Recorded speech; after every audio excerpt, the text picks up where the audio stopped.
Bismillahirrahmanirrahim. Alhamdulillahi rabbil alamin, wassalatu wassalamu ala rasuli rabbil alamin, nabiyyina wa habibina Muhammad ibn Abdillah wa ala alihi wa sahbihi wa man sar ala nahjihi wa ihtada bihadihi wa istanna bisunnati ila yaumiddin. Amma ba'd. Alhamdulillah, muslimin dan muslimat, para jemaah dan juga para penonton sekalian, kita teruskan pengajian kita di dalam pengajian tafsirul Quran juzuk yang ke-27, surah yang ke-52, nama dia surah At-Tur. Surah At-Tur makna surah yang menyebut tentang sebuah bukit yang besar, nama dia Gunung Tursina. Gunung Tursina yang Allah Ta'ala bersumpah dengan dia. Kita tengok ada beberapa kali sumpah, kemudian diikuti dengan apa yang nak disumpahkan itu. Sebagaimana yang kita ketahui, surah At-Tur ini surah Makkiyah, surah yang diturunkan di Makkah. Para jemaah boleh ambil satu perhatian sepanjang hidup kita ni, insya-Allah. Bila kita buka Quran, dia tulis surah Makkiyah, maknanya surah itu diturunkan di Makkah. Artinya peringkat permulaan sebelum Nabi kita berhijrah, karena pada waktu itu Islam tidak begitu kuat lagi, umat Islam tidak begitu ramai, maka isi kandungan surah dia banyak berbincang tentang akidah, tentang keimanan, tentang hari akhirat, dan juga cerita umat-umat yang terdahulu untuk menenangkan keadaan dan meletakkan kesabaran kepada Nabi kita Muhammad sallallahu alaihi wasallam dan para sahabatnya. Kita baca beberapa ayat, kemudian kita tengok terjemahannya, insya-Allah.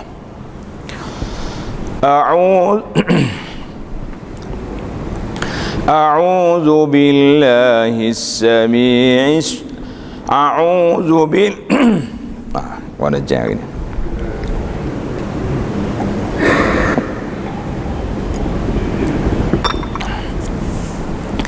A'udzu billahi minasy syaithanir rajim. Bismillahirrahmanirrahim. Wat-tur wa kitabim mastur fi raqqim manshur wal baitil ma'mur والسقف المرفوع والبحر المسجور إن عذاب ربك لواقع ما له من دافع. Nah, itu dia surah Makkiyah ni. Satu lagi dia punya ciri-ciri dia, ayat dia pendek-pendek. Satu surah pun, dalam surah dia pun tidak banyak. Itulah dinamakan Hizbul Mufassal. Surah juzuk-juzuk yang ke akhir ni 27, mula daripada setengah 26 itu ke bawah, itu dia panggil Hizbul Mufassal. Maknanya ayat yang banyak berhenti, pendek dia punya bilangan ayat, dan juga pendek, tidak banyak bilangan ayat dalam surah. Baik, kita pergi kepada huraian. Wat-tur, demi gunung Tursina. Para jemaah sekalian, gunung Tursina duduk di mana? Duduk di Mesir, di Sina, Mesir. Mungkin ada di kalangan kita yang sudah sampai ke Mesir, dan ada di kalangan kita yang sudah mendaki gunung yang besar ini. Naik dah. Terus apa lagi? Ana sendiri alhamdulillah sudah mendaki gunung ni. Kita pergi tengok tempat Nabi Musa munajat dengan Allah Azza wa Jalla, yang dia minta nak tengok Allah.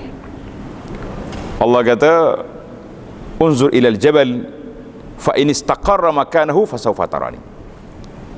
Mu tengok ke bukit tu. Kalau bukit itu tenang, tak ada apa-apa, bolehlah nak tengok aku. Falamma tajalla rabbuhu lil jabali ja'alahu dakka. Bila Allah Taala tajalli, dia buka kepada bukit itu, ja'alahu dakka, hancur. Tepat tu ya, bukan semua bukit Tursena tu hancur. Fa kharra Musa sa'iqa, Nabi Musa rebah, pengsan. Lepas pada tu tak berani minta dah. Itu di mana peristiwa bukit At-Tur, bukit Tursena. Wat-Tur bila kata demi, bermakna Allah Ta'ala bersumpah dengan bukit. Para jemaah sekalian, kaedah sumpah, ini kita belajar sikit kaedah sumpah. Allah Subhanahu Wa Ta'ala, dia boleh bersumpah dengan apa yang dia nak. Semua makhluk ni hak dia punya. Dia nak sumpah dengan apa, sumpah. Tapi bagi kita jangan duk sumpah satu kali. Kita kena sumpah man kana halifan falyahlih billah. Siapa nak bersumpah, kita kena bersumpah dengan nama Allah je. Tak boleh sumpah dengan demi itu, demi ini, tak boleh. Kita kena boleh bersumpah dengan nama Allah, dengan sifat-sifatnya, dengan nama-nama dia. Itu je yang kita dibenarkan oleh syarak. Allah Ta'ala bersumpah yang pertama dengan bukit Tur. Kemudian ayat yang kedua, wa kitabim mastur, demi kitab yang tertulis dengan rapi. Kitab ni apa dia? Tanda. Ada ulama kata huwa at-Taurah, iaitulah kitab Taurat. Sebab apa dikaitkan kitab kepada Taurat ini? Sebab sempena dengan watur wa kitab, demi bukit Tursena dan demi kitab. Nabi Musa AS bermunajat kan, dekat mana? Dekat Tur. Maknanya kaitan dengan Musa itu dekat. Tapi ada juga para ulama mengatakan dia ni umum. Kitab termasuklah Al-Quranul Karim, itu juga nama dia kitab. Kita kata semua kitab secara umumnya kitab yang diturunkan oleh Allah Azza wa Jalla kepada nabi-nabinya, kepada rasul-rasulnya alaihimussalatu wassalam, Taurat, Injil, Zabur, Suhuf, kan kita belajar dulu dalam bab akidah, bab beriman pada kitab dia panggil suhuf, beberapa lembaran. Kalau kita kata kitab, kenapa disebut dengan nama kitab? Kitabin mastur, kitab yang tertulis dengan rapi. Di mana fi raqqim mansur, pada lembaran surat yang terbuka. Raqqim mansur, rak di sini ada ulama menyebut tentang ar-raqu bi fathli ra bi pana al-jil. Kitab yang ditulis di atas kulit-kulit, di atas belulang. Zaman dulu bukan ada kertas macam kita ni, kan boleh tulis atas kertas. Maka dia tulis atas belulang, dia tulis atas kulit kayu, dia tulis. Teknologi zaman dia hebat tu. Dan sebab apa mereka memilih untuk tulis di atas belulang? Kenapa? Sebab tahan lama. Dia punya tahan lama, sehingga sekarang ni pun ada lagi naskah-naskah versi Al-Quran tulisan zaman dulu yang ditulis dan kitab-kitab lama, manuskrip lama yang ditulis dengan di atas kulit-kulit ni masih lagi tersimpan sudah 1000 tahun lebih ataupun lebih, di mana di muzium-muzium masih tersimpan. Kita pergi melawat tengok, oh dia buat dengan kulit. Itu para teknologi zaman dia. Zaman kita ini tak mau kulit berat kan, sehingga diceritakan ada seorang penulis nama dia Al-Jahiz. Al-Jahiz ni pakar dalam bidang bahasa lughah. Diceritakan Al-Jahiz ni mati dengan sebab apa? Dengan sebab aksiden ditimpa oleh kitab dia. Kitab dia berat kitab zaman dulu, tinggi, dia duduk bawah ni, kitab tu terbalik atas dia. Ila rahmatillah inna lillahi wa inna ilaihi rajiun, boleh mati. Masa itu dia panggil fi raqqim mansur. Maka para jemaah sekalian, kita beza di antara Al-Quran itu disebut dengan nama kitab dan Al-Quran. Kenapa? Ini ilmu tentang kenapa ini penting untuk kita belajar. Ini dia panggil ilmu tadabbur Quran. Kalau kata kitab, maknanya maktub, dia tertulis. Al-Quran kita ini alhamdulillah tertulis sampai ke hari kiamat. Cuma ada riwayat di antara tanda-tanda kiamat, kitab ini akan diangkat di akhir zaman daripada suhuf, daripada lembaran kertas kita duduk simpan ni, lama-lama jadi kosong. Terus duduk cerita lah, orang duduk kata, oh kitab ada Quran kosong, itu salah cetak itu kan. Waktu ana ingat tahun 80-an dulu, sudah berlaku satu peristiwa Quran kosong. Nah, ingat tahun 80-an dulu ada satu kes. Orang duk tulis tubik sokong bawah Quran sini kosong, kata tak kemak lagi tu. Tak boleh jadi salah cetak ataupun apa-apa insiden yang berlaku. Tapi di akhir zaman nanti Quran yang akan diangkat. Yurfa al-Quran. Termasuklah Quran yang ada dalam hati, dalam dada penghafal Al-Quran juga terangkat. Waktu itu kiamat. Maka dikatakan dinamakan kitab sebab dia tertulis. Dan nama Quran sebab Quran ni tak semesti ditulis. Berapa ribu atas dunia ni orang yang masih lagi menghafal Al-Quran ghaiban secara hafalan al-hafiz yang betul-betul ingat. Ramai, Masya Allah, tabarakallah. Maka itu dinamakan kitabin mastur. Allah Ta'ala bersumpah yang kedua dengan kitab yang tertulis dengan rapi, fi raqqim mansur, di dalam tulisan sama ada kertas ataupun kulit-kulit yang terbuka. Maka para ulama mengatakan terbuka di sini artinya Al-Quran itu didedahkan kepada masyarakat, tidak hanya dibaca oleh tokoh-tokoh ulama-ulama, tuan-tuan guru, tuan-tuan syekh, kiai-kiai. Dah, Quran letak sini, awak nak baca-baca. Sehingga timbul sekarang ni soalan, kalau non-Muslim minta nak baca Quran, kita boleh beri tak boleh beri? Hei ustaz, macam mana nak bagi Quran kan dia orang ni? Tak apa, peringkat pertama bagi terjemahan Al-Quran yang betul-betul terjemah dengan bahasa Inggeris, dengan bahasa apa sajalah, bahasa Arab, bahasa Quran dah, terjemah Melayu, terjemah Inggeris. Sekarang ini orang duk usaha terjemah ke bahasa Cina, bahasa Jepun, semuanya, semua ada bahasa. Biar dia orang tengok. Kemudian bila dia mari zauk, dia kata aku nak mendalami lagi Quran, kita bagi Quran sungguh. Oh, dia kata tak boleh sentuh. Ini masalah kita. Kalau dia tak baca Quran, bagaimana dia nak mengetahui tentang isi kandungan Quran? Seorang zaman Nabi SAW, dia mari jumpa, nama dia Jubair bin Mut'im. Dia mari jumpa Nabi, dia belum Islam. Nabi baca ayat ni, ayat 35 hingga 37 surah At-Tur. Jubair kata apa? Bila aku dengar, kada qalbi an yatir, hati aku ni macam nak tercabut. Maknanya ayat itu sangat power, kesan dia, sehingga dia terasa macam hati dia nak tercabut. Wa aslama, dan langsung dia masuk Islam. Masya Allah, tabarakallah. Sebab dia faham. Jadi kalau kita tak mau beri faham ayat Quran ni kepada orang-orang bukan Islam, patut bila dia nak faham, maka kita mengatakan Al-Quran itu kitab, dan Al-Quran itu juga Quran, makna dibaca. Tak kira sama ada orang itu pandai menulis ke pandai membaca. Aman juga orang buta, orang yang buta contohnya, dia tak boleh menulis, tak boleh membaca kan. Cuma sekarang ni ada braille dia panggil. Dia hafal, tak payah baca, terus dia ingat. Masya Allah, tabarakallah. Dah CD dengan kaset, tak baca, tak menulis, tapi dia boleh ingat. Itu semua ni kuasa Allah Azza wa Jalla nak beri kepada kita, bahawa kuasa ingatan, hafalan itu Allah Ta'ala letak kepada dalam dada para penghafal Al-Quran. Baik, kita terus sambung kepada perbincangan kita. Ayat yang keempat, sumpah yang keempat, yang ketiga lah, wa kita mastu fi rakam wal baitil ma'mur, wal baitil ma'mur, dan demi al baitul ma'mur. Apa dia pula baitul ma'mur ni? Tuan-tuan tanda, baitul ma'mur ini yakni, kalau kita nak beli tafsir Quran, cari pimpinan Ar-Rahman tu bagus. Sebab dia ada huraian nota kaki, dan dia ada dalam kurungan, tu maknanya huraian ringkas. Kita ni pun versi Malaysia, walaupun bahasa dia agak sedikit klasik, tapi itulah kesenian bahasa kan.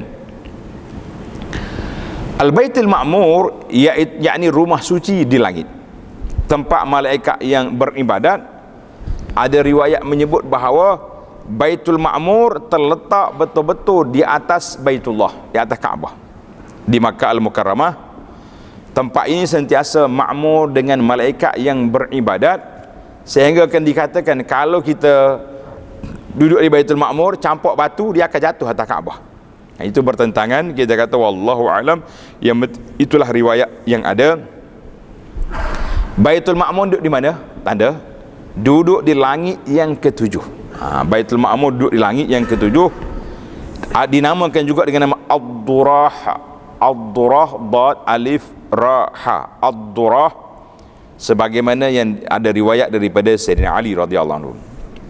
Al-Imam Al-Bukhari meriwayatkan dalam sahihnya dalam hadis Isra, ada Isra yang panjang, kata Nabi sallallahu alaihi wasallam, farufi Ali al-Baitul Ma'mur, malaikat bawa Nabi naik ke Baitul Ma'mur, langit yang ketujuh.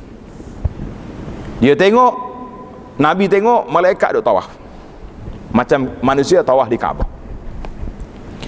Fasa'altu Jibril, Nabi tanya Jibril, ma hazal bait al-ma'mur, apa ni Jibril? Dia kata ini nama dia Baitul Ma'mur, yusalli fihi kulla yawmin 70,000 malakin, setiap hari 70,000 malaikat akan tawaf di Baitul Ma'mur.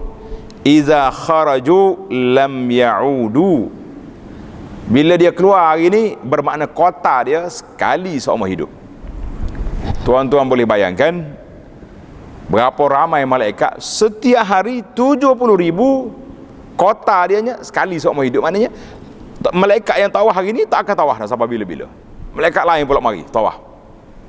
Kita hari ni boleh pergi tawaf Mekah sekali-sekala, alhamdulillah nikmat. Tahun PKP 1441, laporan daripada akhbar mengatakan hanya 8 orang rakyat Malaysia yang terpilih untuk mengerjakan haji pada tahun ni. Kata rezeki dia, alhamdulillah.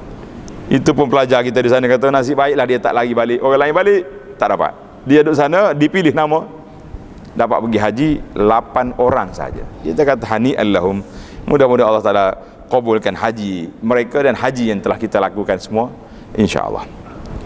Maka itu dia panggil kota malaikat 70,000. Sekarang kadang anda bergurau, anda kata tuan-tuan nak tahu berapa bilangan malaikat? Nak? Mudah, saya bagi sifir kira-kira setiap hari malaikat tawaf 70,000 di Baitul Ma'mur. Kira lah berapa ribu tahun dah umur dunia ni, setiap hari 70,000. Jawab dia tak usah kira lah, tak ada kerja. Kita beriman kepada adanya malaikat, bilangan dia yang tidak diketahui kecuali Allah Azza wa Jalla saja yang tahu berapa bilangan malaikat. Ada juga yang mengatakan kemungkinan juga Baitul Ma'mur ni dipakai juga kepada nama Mekah, tapi begitulah kepada Kaabah, sebab Baitul Ma'mur rumah yang diimarahkan, tapi sudah menjadi suatu perbincangan bahawa Baitul Ma'mur itu duduk di langit. Sumpah yang seterusnya, was-saqfil marfu', dan demi bumbung yang tinggi. Apa dia bumbung yang tinggi ni? Tengok nota, yakni alam langit dan segala isinya. Alam langit segala isinya. Kenapa Allah Ta'ala letak langit itu tinggi, tak boleh nak naik mudah-mudah? Wa ja'alna as-samaa'a saqfan mahfuza. Dalam suratul Anbiya Allah kata kami jadikan langit itu saqf, atap yang terpelihara. Pelihara daripada mana?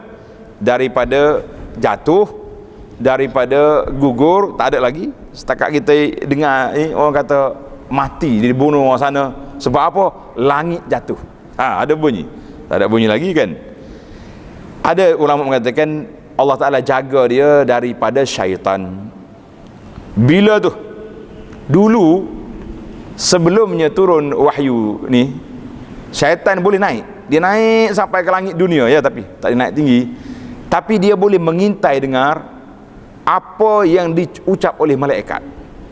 Contohnya malaikat bagi tahu arahan, hari ini akan turun hujan di sini, akan berlaku banjir di sini, akan berlaku kemarau di sini. Maka puak-puak syaitan jin tadi, dia turun, dia beritahu kepada ahli-ahli nujum yang duk berkawan dengan dia benda-benda yang akan berlaku. Maka ahli-ahli nujum ini mendakwa benda gaib. Lagi minggu depan akan berlaku banjir sini. Kita pun sekali dengar, bisa dia ni. Kan tuan-tuan selalu dengar orang cerita, Tok Bomo ni hebat lah. Benar tak? Macam mana hebat? Kita turun kereta, dia boleh beritahu, awak ni sakit sekian. Kita pergi hospital pun doktor kena tanya tak? Sebelum doktor tanya tu nurse dulu tanya, Ni pakcik mari hospital ni sakit apa? Tulis borang. Tok Roma tak payah tanya. Turun kereta awak sakit sekian-sekian. Mana dia tahu? Ni puak-puak jin yang beritahu benda-benda yang gaib. Tapi kata Nabi SAW, yasduqu marratan wa yakdzibu mi'ah. Sekali je dia betul, 100 kali lagi bohong belaka. Jadi yang bohong tu banyak tu. Cuma kita masya-Allah kalau sekali kita dapat yang maklumat yang jelas, kita siqah, kita percaya, rusak habislah kita. Maka Allah Ta'ala jadikan langit itu sebagai bumbung yang tinggi, dijaga dia daripada runtuh, daripada jatuh. Bila dia akan runtuh? Hari kiamat esok. Kan? Daripada hari akhirat esok, langit terbelah. Tansyak, terbelah langit itu. Bila terbelah, malaikat turun. Panjanglah cerita ya. Tuan-tuan boleh tengok dalam CD-CD kuliah kita yang sudah lepas. Ayat yang ke-6, sumpah yang seterusnya, wal bahril masjur, dan demi laut yang penuh tepu dengan kepanasan. Bila laut ni panas. Sekarang ni orang keluar video ada api bawah. Macam mana dia cara wallahu a'lam. Yang penting Allah Taala sebut wal bahril masjur. Ada ulama mengatakan al-masjur dengan makna al-mumtali. Laut ni penuh, air dia banyak. Kan? Tak ada bunyi lagi. Laut sekian-sekian, benua sekian, kering. Tak bunyi. Tapi kalau buhairat, tasik, sungai, ada yang kering. Sungai kampung kita pun dulu boleh mandi. Tak? Naik atas pokok, terjun turun. Seronok zaman dulu. Zaman kita budak-budak dulu suka mandi sungai kan. Lah ni terbaik nak terjun, nak letak kaki pun tak mau nak lepas air, tak ada. Sudah kering. Tapi laut tak ada bunyi lagi, laut kering. Pasal itulah kata di ahli-ahli pencerita, dia kata satu je laut yang pernah kering. Laut mana? Apa dia boleh jawab ni kemah? Mana? Yang dibelah oleh Nabi Musa AS ketika nak melintasi laut Qalzum, laut merah. Pom dia belah, nampak. Itu je sekali dasar laut yang pernah tengok matahari. Kalau lain-lain tak ada. Ini semua dia panggil cerita. Maka wal bahril masjur, laut yang penuh dengan kepanasan. Ada yang mengatakan oleh kerana ayat ini ayat tentang hari kiamat, maka laut di sini dia makna laut itu sudah menjadi api pada hari kiamat nanti. Wa izal biharu sujirat, dalam surah At-Takwir, apabila laut itu sudah sujirat, sudah dinyalakan. Yang penting semua itu menakutkan kita pada hari akhirat esok. Tapi atas dunia ni tak takut. Orang pergi ke laut lah yang tempat dia buat maksiat kan, dengan kapal-kapal krus yang besar-besar tu, berapa ribu orang naik tu. Penuh dengan disko lagi, dengan apa ni, sehinggalah corona datang, kapal tak berlayar, rumah-rumah maksiat semua tertutup, termasuklah masjid-masjid juga ditutup oleh corona. Kita kata ini semua peluang untuk kita bermuhasabah, bahawa corona mari untuk kita muhasabatun nafsi, kita muhasabah diri kita. Kenapa masjid ditutup?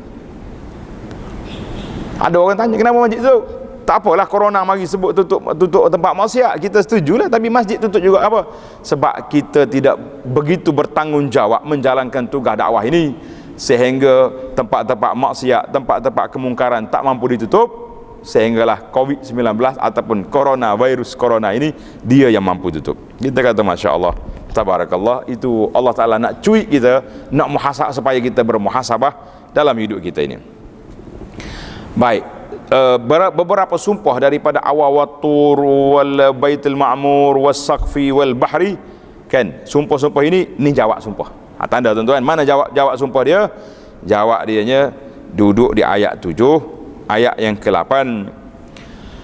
Inna azab rabbika lawaqi', sesungguhnya azab Tuhanmu tetap akan berlaku. Ingat, mu tengok semua ni kuasa Allah SWT, dia letak mukaddimah sumpah-sumpah dia. Aku nak beritahu kepada kamu, azab tetap berlaku seperti yang telah dijanjikan oleh Allah Azza wa Jalla. Oleh kerana ayat ini ayat azab, Allah Ta'ala guna inna azab rabbika, azab Tuhan kamu, Dia tak kata inna azab Allah, azab Allah Ta'ala. Betul, dalam beberapa ayat ada sebut. Tapi supaya kita dalam sudut ilmu tadabbur, oleh kerana aku nak beritahu kepada kamu supaya kamu takut azab rabbika. Rabb ni Tuan punya, pemilik alam ini, yang berkuasa penuh kata kamu semua. Azab dia lawaqi', tetap berlaku. Allah tak guna perkataan la hadis. Kalau hadis akan berlaku juga, tapi lawaqi' dalam sudut penggunaan bahasa Arab sangat mendalam, lebih daripada akan berlaku. Tak, tetap berlaku. Allahu Akbar. Patutnya bila kita dengar, kita rasa macam mana kita nak lari? Tidak ada peluang untuk kita lari. Allah kata apa? Mu nak lari? Ma lahu min dafi'. Tidak ada siapa pun yang dapat menolaknya. Tak ada siapa boleh tolak. Kalau mari azab Allah Ta'ala, ada orang boleh tolak? Tak boleh nak tolak kita. Sebab itulah Allah Ta'ala sebut banyak sangat dalam surah-surah yang akhir, juzuk yang Qisarul Mufassal ini. Allah Ta'ala banyak sebut tentang i'tibar. Mu ni orang Mekah berjalan ke Syam, berjalan ke Yaman, ke Syam, mu tengok kaum Samud mati. Sampai hari ni pun tuan-tuan boleh pergi tengok di Madain Saleh, masih ada lagi rumah-rumah peninggalan puak-puak kaum Nabi Saleh, kaum Samud. Mereka ni pahak bukit buat rumah. Kita pahak bukit buat rumah atas bukit, kan? Akhir kali mari hujan, terjun turun setengah rumah kita. Na'udzubillah. Dia bukan pahak bukit buat rumah atas tu, bukit tu rumah. Pergilah kalau kaji. Kalau tak kaji pun tengok dalam Google, cari tulis Madain Saleh. Ada gambar-gambar yang sudah ditunjuk. Kita kata Masya Allah. Kamu berjalan pergi ke Yaman, pergi tengok puak-puak kaum Hud, kan? Wa ila Adin, kaum Ad, pengikut Nabi lawan dengan Nabi Hud, apa jadi? Hancur. Tapi apa boleh buat? Tak peduli, tak jadi apa. Maka Allah Ta'ala tegur di sini, malahu min dafi'. Mana-mana azab yang datang, tidak ada siapa yang mampu, tidak ada siapa yang kuat untuk menghadapinya. Maka pada waktu itu janganlah kamu berani-berani atau cuba-cuba nak mendarhaka kepada Allah Azza wa Jalla. Tengoklah kesan orang yang terdahulu. Tapi timbul soalan, bila inna azaba rabbika lawaqi', azab Allah Ta'ala itu akan berlaku. Bila? Dia panggil bila. Allah Ta'ala tak tangguhkan jawapan, terus dia beri jawab pada ayat yang ke-9. Yauma tamurus samaa'u mawra. Pada hari langit dan segala isinya bergegar segegar-gegarnya. Mana dia panggil, kalau langit sudah bergoyang, bergegar, pada hari itu terbelah langit, malaikat turun ke bumi. Apa nak buat? Maknanya azab aku ni paling lewat. Sebab ada di kalangan orang-orang yang menentang Islam berpuluh-puluh tahun dan duduk atas dunia ni relax je, mati tidak dibunuh oleh orang Islam, tidak ada teroris, tidak ada apa. Tapi mu ingat, kematian kamu atas dunia ni bukan berakhir, mana kita akan jumpa yauma tamurus samaa'u mawra, pada hari langit bergegar.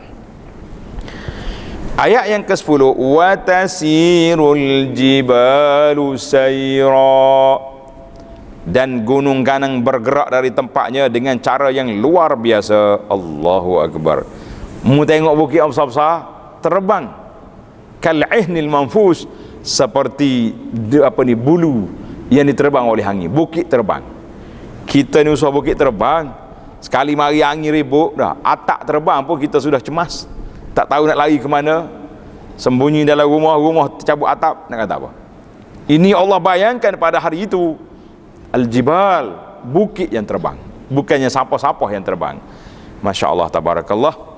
Kemudian Allah bagi tahu, fawailun yawma idzil lil mukazzibin. Apabila berlaku yang demikian, maka kecelakaan dan kebinasaan pada hari itu adalah bagi orang-orang yang mendustakan kebenaran. Hak mana lawan Nabi, engkar Nabi, dusta kepada Nabi sallallahu alaihi wasallam, kamu jumpa di sana. Ini kata di para ulama, di sini hadis anil mukazzibin, Ayat Quran ini mencerita tentang kedudukan orang-orang yang mendustakan, mana orang-orang yang tidak Islam. Adapun al-usatu minal mu'minin, orang-orang yang derhaka di kalangan orang-orang yang beriman, mereka juga akan terseksa pada hari itu, tapi tak sama seksa orang yang beriman dengan seksa orang yang tidak beriman. Sebab orang beriman ni dia panggil tafawud. At-taqwa, al-iman berbeza-beza. Ada orang yang mantap iman dia, tinggi darjat takwa dia, ada orang yang rendah. Yang membezakan kita sama-sama kita, inilah pengamalan kita kepada sunnah Nabi sallallahu alaihi wasallam. Ada orang yang sunnahnya tinggi, dia daripada rumah lagi zaman PKP ni.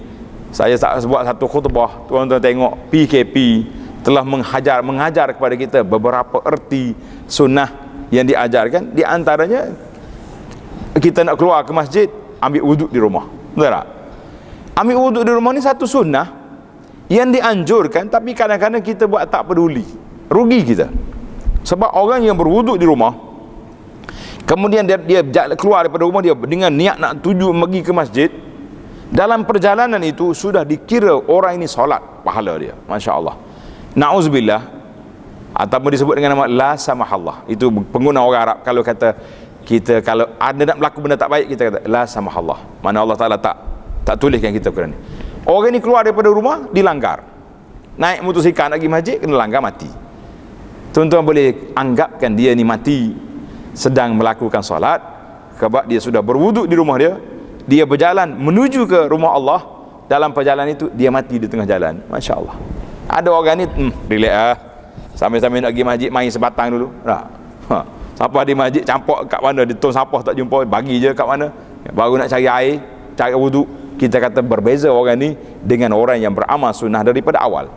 Baik, para jemaah sekalian, demikian juga orang kafir berbeza-beza.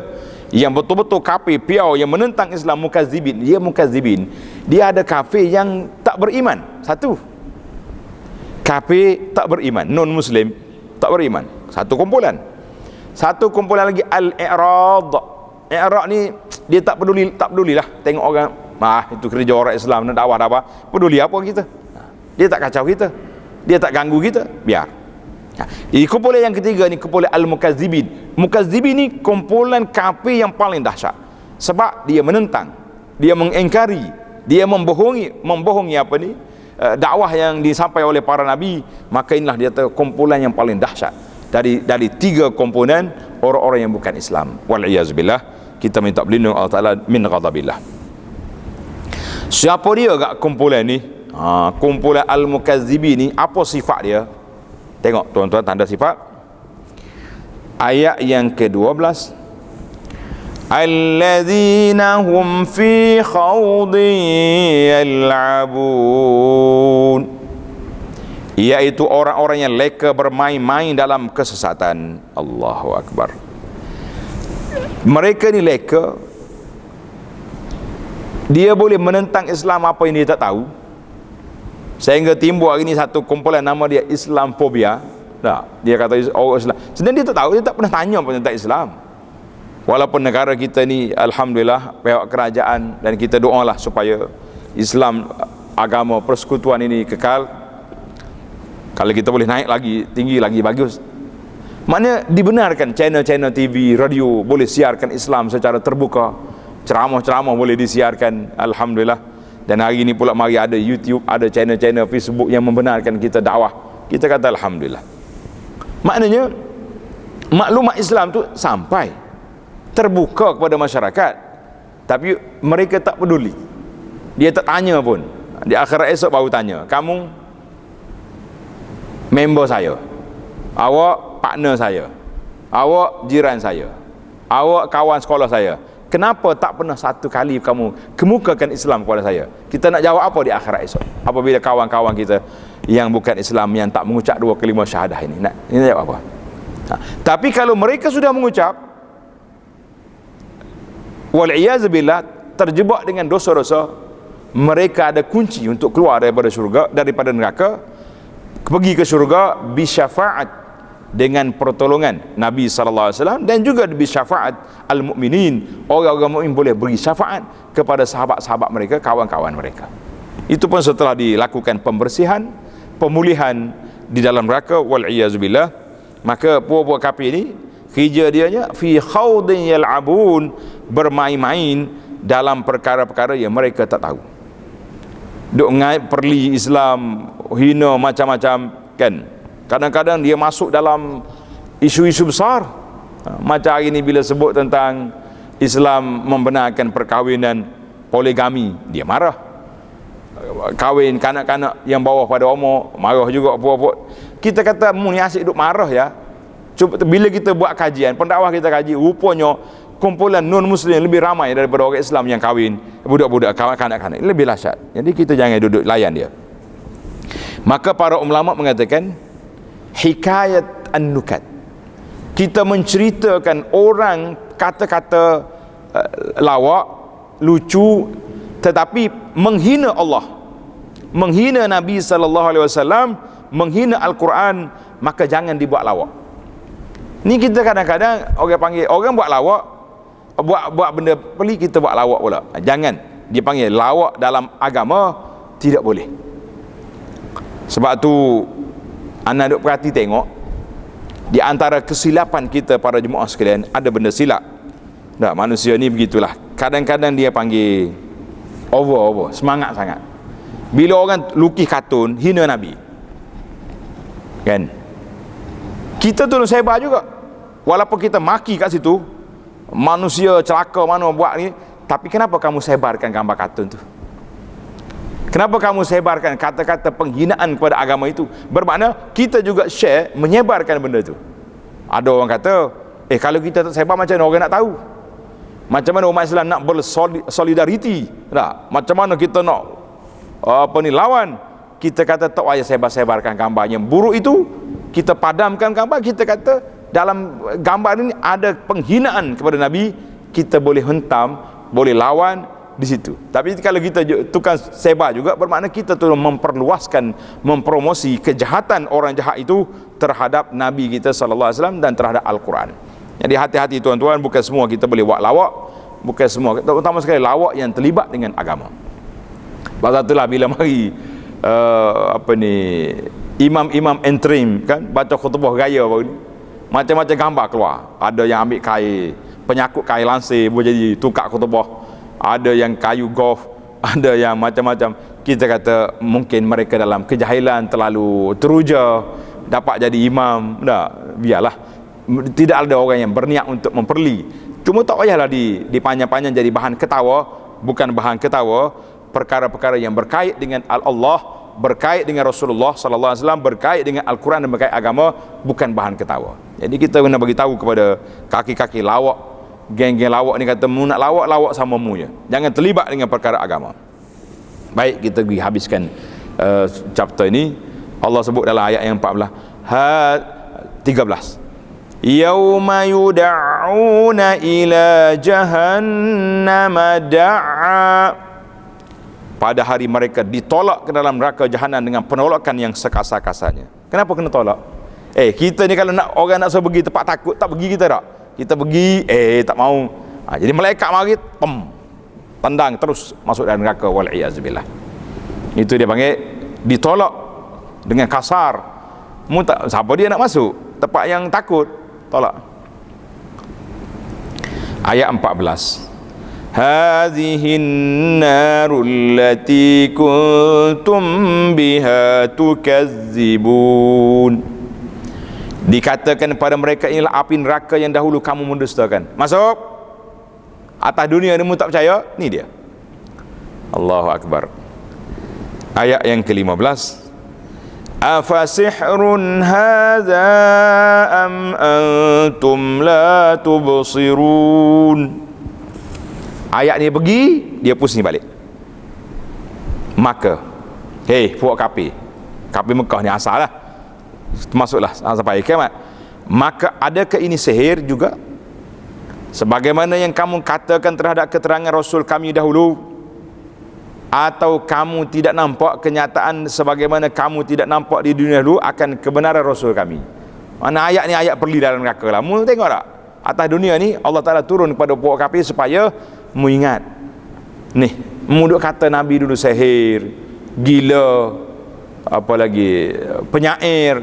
Tuduhan-tuduhanmu betul ke lagu ni? Kita tahu orang yang gila macam mana cara dia, dan ahli penyair dia punya bagaimana gaya dia. Orang-orang yang apa ni, tukang tilik, tukang bomo, ada gaya, ada cara dia kan. Maka habislah Allah Ta'ala tamatkan perbincangan tentang puak-puak mukazibin dengan ayat yang ke-16. Islauha fasbiru aw la tasbiru sawa'un 'alaikum innama tujzauna ma kuntum ta'malun. Rasakanlah bakarannya, kemudian sama ada kamu bersabar menderita azabnya atau tidak bersabar, sama saja, tidak ada faedahnya. Apa dah kan, tiada faedahnya pada kamu, kerana kamu tidak dibalas melainkan dengan apa yang kamu kerjakan. Tengok tanda satu lagi, dia panggil ilmu tadabbur. Allah tanda sini, innama tujzauna ma kuntum ta'malun, kamu dibalas apa yang kamu buat. Subhanallah. Kalau Tuhan kata bima kuntum, kamu dibalas dengan sebab perbuatan kamu, mungkin balasan tu lebih luas. Macam ada orang buat salah, contohnya ada budak mari mencuri sini, dia curi RM2 ya, tabung masjid. Nah, tapi kita pukul dia besar banyak mana? Macam-macam lah. Kena jaga tu, baikin sikit dok. Bagi tapa lagi, sepak lagi. Nah, sini semua ni pembalasan dengan sebab mau mencuri. Itu je sebabnya. Allah kata dalam ayat ini, Tuhan kata tidak. Tanda tuan-tuan, ini ilmu tadabbur menunjukkan kepada keadilan Allah Azza wa Jalla. Innama tujzauna ma kuntum ta'malu, balasan apa yang kamu buat. Membuat lagu ni ya kebalas. Sebab itu tersebut dalam hadis, man hamma bihasanatin, siapa dia bercita-cita nak buat benda baik, malaikat tulis lalu. Cita-cita tu nak buat benda baik sudah ditulis pahala. Esok tak hari buat, dapat 1 pahala niat. Esok dia buat, dapat 10, sampai 700. Man hamma bisayyi'atin, siapa dia nak buat maksiat, aku esok gini-gini dah janji dengan kawan, contohnya na'udzubillah, nak pergi buat maksiat, malaikat tak tulis apa-apa, tunggu. Tak buat, cancel. Buat, ada riwayat mengatakan dia tunggu 6 jam, setengah hari tunggu, tengok orang ni taubat ataupun tidak. Subhanallah. Kalau dia tak taubat juga, tunggulah. Itulah keputusan dia dapat. Innama tujzauna ma kuntum ta'malun. Kata di ulama tadabbur, isyaratun ila kamalil adlil ilahi. Ayat ini menunjukkan sempurnanya keadilan pembalasan yang Allah Ta'ala nak balas di akhirat esok. Kita kata Masya Allah Tabarakallah, tamatlah perbincangan kita. Oleh kerana ayat ini mula dengan sumpah-sumpah nak tentang azab, maka diceritakan azab dulu. Kalau ayat tentang nikmat, maka dicerita tentang syurga dulu. Begitulah siri susunan ayat Al-Quran yang perlu kita tadabbur. InsyaAllah kita akan sambung lagi perbincangan kita dari ayat yang ke-17 dalam siri yang akan datang, InsyaAllah. Jadi para jemaah sekalian, untuk yang nak mengikuti siri-siri tadabbur Quran ini, tuan-tuan boleh tengok dalam YouTube, ditulis Halaqah Abu Anas Madani. Tengok YouTube, memang ada daripada siri, bermula daripada PKP awal dulu kita baca sampai sudah masuk juzuk, sudah 3 juzuk boleh lalui. Dan ataupun di Facebook Dar Taibah tersusun di situ siri-siri kuliah kita ini. Alhamdulillah. Subhanakallahumma wa bihamdika asyhadu an la ilaha illa anta astaghfiruka wa atubu ilaih. Wa sallallahu ala nabiyyina Muhammadin wa ala alihi wa sahbihi ajma'in walhamdulillahi rabbil alamin. Wassalamu alaikum warahmatullahi wabarakatuh.